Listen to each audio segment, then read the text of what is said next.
அஸ்ஸலாமு அலைக்கும் வரஹ்மத்துல்லாஹி வபரகாத்துஹு. இன்று நாம் பார்க்க இருப்பது கவலைகள் நீங்க நோய் வறுமை வராமல் இருக்க ஒரு அற்புத வசனமாகும். ஹஜ்ரத் அபு ஹுரைரா ரலியல்லாஹு தஆலா அவர்கள் கூறுகிறார்கள், நான் நபி ஸல்லல்லாஹு அலைஹி வஸல்லம் அவர்களுடன் சென்றேன். என்னுடைய கை நபி ஸல்லல்லாஹு அலைஹி வஸல்லம் அவர்களின் கையில் கோர்க்கப்பட்டிருந்தது. கவலை துக்கத்தால் தளர்ந்து போன ஒரு நபரை கடந்து சென்றோம்.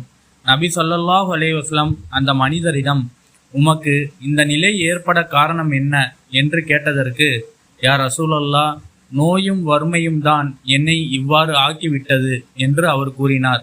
அதற்கு நபி ஸல்லல்லாஹு அலைஹி வஸல்லம் அவர்கள், நான் உங்களுக்கு சில வாசகங்களை கற்றுத் தருகிறேன், அதை ஓதி வந்தால் உங்களுக்கு நோயும் வறுமையும் நீங்கிவிடும் என்று கூறினார்கள். அந்த வாசகங்கள்: அஸ்ஸலாமு அலைக்கும் வரஹ்மத்துல்லாஹி வபரகாத்துஹு.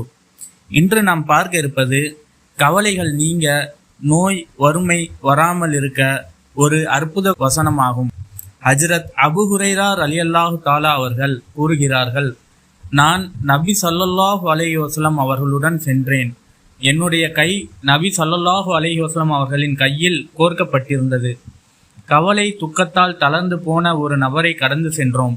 நபி ஸல்லல்லாஹு அலைஹி வஸல்லம் அந்த மனிதரிடம், உமக்கு இந்த நிலை ஏற்பட காரணம் என்ன என்று கேட்டதற்கு, யா ரசூலல்லாஹ், நோயும் வறுமையும் தான் என்னை இவ்வாறு ஆக்கிவிட்டது என்று அவர் கூறினார்.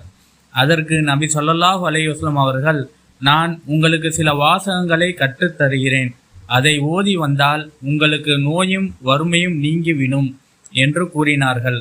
அந்த வாசகங்கள்: